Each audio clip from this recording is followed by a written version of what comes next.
Brought to you bye रजनीगंधा।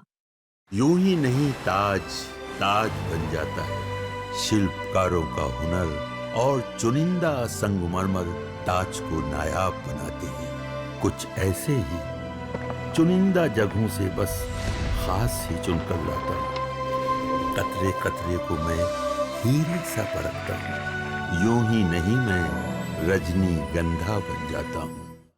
पहली car खरीदना हर किसी का सपना होता है, लेकिन इस सपने को पूरा करने के चक्कर में कई लोग कर्ज में डूब जाते हैं। कार खरीदना जितना आसान दिखता है उतना होता नहीं, जब ईएमआई आपकी नींद उड़ाने लगे। लेकिन इस बोझ से बचने के लिए और कार खरीदने के लिए एक जादुई फॉर्मूला मौजूद है, जो है 20-4-10 फॉर्मूला, जो आपकी कार खरीदने की जर्नी को सस्ता, स्मार्ट और टेंशन फ्री बनाएगा। तो चलिए बिना देर किए जानते हैं, इस फॉर्मूले से आप ना सिर्फ सही कार चुन पाएंगे, बल्कि लोन, ईएमआई और जेब पर पड़ने वाले बोझ से भी बच पाएंगे। आज की काम की खबर में हम आपको यही बताने वाले हैं। काम की खबर जहां हम लाते हैं आपके लिए वो सभी खबरें जो डालती हैं सीधा आपकी जेब पर असर। आजकल कार खरीदना कोई बड़ी बात नहीं है। बैंक लोन और फाइनेंस कंपनियों ने इसे इतना आसान कर दिया है कि हर कोई अपने सपनों की कार का मालिक बन सकता है। लेकिन बिना प्लानिंग के कार खरीदना आपकी जेब पर भारी भी पड़ सकता है। और यहीं आता है 20-4-10 फॉर्मूला, जो एक सुपर पॉपुलर गाइडलाइन है।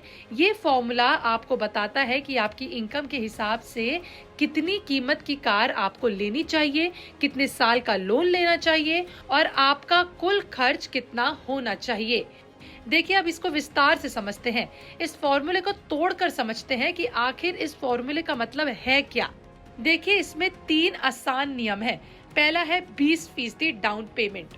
इसका मतलब है कि आप जो कार खरीद रहे हैं उसकी कीमत का कम से कम 20% हिस्सा आपको शुरू में ही जमा कर देना चाहिए। अब मान लीजिए आपने 10 लाख तक की कार लेने की प्लानिंग की, तो 2 लाख तक की रकम आपको डाउन पेमेंट के तौर पर दे देनी चाहिए। इससे आपका लोन अमाउंट कम होगा और ईएमआई भी हल्की रहेगी। फिर आता है 4 साल का लोन। दूसरा नियम कहता है कि आपका कार लोन 4 साल या उससे कम समय का होना चाहिए। ज्यादा लंबा लोन लेने से ब्याज ज्यादा देना पड़ता है और कार की कीमत भी बढ़ जाती है। 4 साल में लोन चुकाकर आप जल्दी टेंशन फ्री हो सकते हैं। फिर आता है नियम का तीसरा पार्ट, 10% ट्रांसपोर्टेशन कॉस्ट।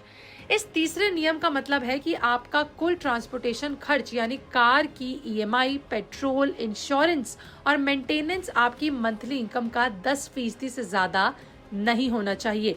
उदाहरण से समझें तो अगर आपकी मंथली इनकम 50,000 रुपए है, तो कार से जुड़ा खर्च 5,000 रुपए से कम का होना चाहिए। यही कोशिश करनी चाहिए। अब सवाल है कि ये फॉर्मूला इतना खास क्यों है, ये फॉर्मूला गेम चेंजर क्यों साबित होता है। तो ये फॉर्मूला कई कारणों से खास है। इससे पहली खास बात ये कि कम खर्च और ज्यादा बचत करने में ये फॉर्मूला मदद करता है। इसमें 20% डाउन पेमेंट करने से आपका लोन कम होता है, जिससे ब्याज और ईएमआई दोनों कम रहते हैं। दूसरी खास बात है जल्दी लोन फ्री होना।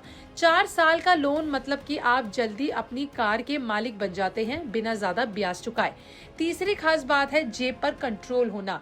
10% खर्च की लिमिट से आपकी जेब पर बोझ नहीं पड़ता और आप बाकी पैसे दूसरी जरूरतों या सपनों के लिए बचा सकते हो। फिर स्मार्ट डिसीजन, ये फॉर्मूला आपको वो कार चुनने में मदद करता है जो आपकी जेब के हिसाब से बिल्कुल परफेक्ट होती है, ना ज्यादा ना कम। तो इस फॉर्मूले को अपनाने के लिए क्या करना चाहिए? देखिए, बजट बनाना चाहिए। अपनी मंथली इनकम देखें और 10% हिस्सा उसमें से निकालें। ये आपका कार खर्च का बजट होगा। फिर आते हैं कि डाउन पेमेंट बचाएं। देखिए, कार की कीमत का 20% बचाने की कोशिश जरूर करें। अगर आपके पास पुरानी कार है तो उसे ट्रेड इन करके भी डाउन पेमेंट में मदद मिल सकती है। फिर आते हैं लोन की तलाश जरूर लें। देखिए, 4 साल या उससे कम अवधि का लोन चुनें। Online car loan calculator use करके ईएमआई जरूर चेक करें। फिर करना है आपको खर्चों का हिसाब। देखिए, इंश्योरेंस, पेट्रोल और मेंटेनेंस का खर्च जोड़कर देखें तो ये 10% से कम रहता है या नहीं। अगर नहीं तो उसे 10% के अंदर करने की ही कोशिश करें।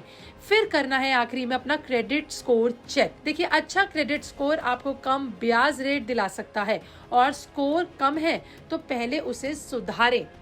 देखिए, मान लीजिए कि अगर आपकी मंथली इनकम 50,000 रुपए है और इसके अलावा 10% ट्रांसपोर्टेशन कॉस्ट यानी कि 50,000 का 10% यानी 5,000 रुपए आपकी कुल कार खर्च जैसे EMI, पेट्रोल, इंश्योरेंस, मेंटेनेंस को मिलाकर होना चाहिए। 20% डाउन पेमेंट अगर आप 10 लाख की कार ले रहे हो तो 2 लाख तक की डाउन पेमेंट जरूर करें, बाकी 8 लाख का लोन बना लें।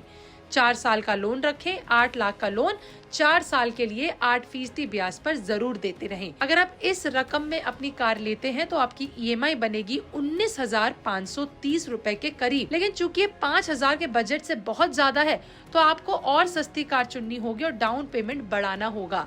देखिए, बजट से ज्यादा ना खरीदना ही एक अच्छी स्मार्ट इन्वेस्टमेंट प्लानिंग और एक मूव हो सकती है।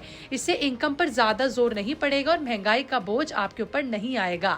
उसके बाद लोन ऑफर्स को एक दूसरे से कंपेयर करें, उनकी तुलना करें और उसके बाद ही लें। अलग अलग बैंकों और फाइनेंशियल कंपनियों के ब्याज रेट चेक करें और फिर ही अपना एक कदम आगे बढ़ाएं। उसके बाद अगर यूज्ड कार भी आपकी नजरों में है तो वो भी एक अच्छा विकल्प हो सकता है। अगर 20% की डाउन पेमेंट मुश्किल है तो एक सस्ती यूज्ड कार भी आप ले सकते हो। लंबे लोन से बचना ही सबसे बेहतर माना जाता है क्योंकि कार की अवधि कम होती है। जैसे जैसे कार की अवधि बढ़ती है वैसे वैसे वो डेप्रिसिएशन में जाती रहती है और उस पर लोन चुकाते रहना एक गलत विकल्प हो सकता है। तब आपको भी पता है कि ये फॉर्मूला आपकी पहली कार खरीदने की जर्नी को कैसे आसान और स्मार्ट बना सकता है। इस फॉर्मूले से आप ना सिर्फ अपनी ड्रीम कार को ले सकते हैं बल्कि अपनी जेब को भी खुश रख सकते हैं। आपको ये फॉर्मूला कैसा लगा? आपकी ड्रीम कार कौन सी है? नीचे हमें कमेंट में जरूर बताइएगा। और अगर आप भी ऐसे ही काम की खबर जानना चाहते हैं तो हमारे साथ हर संडे 9 बजे जुड़ते रहिए, जहां हम आपके लिए लाते रहेंगे वो सभी काम की खबर जो डालेगी सीधा आपकी जेब पर असर। देखते रहें बिस्तक।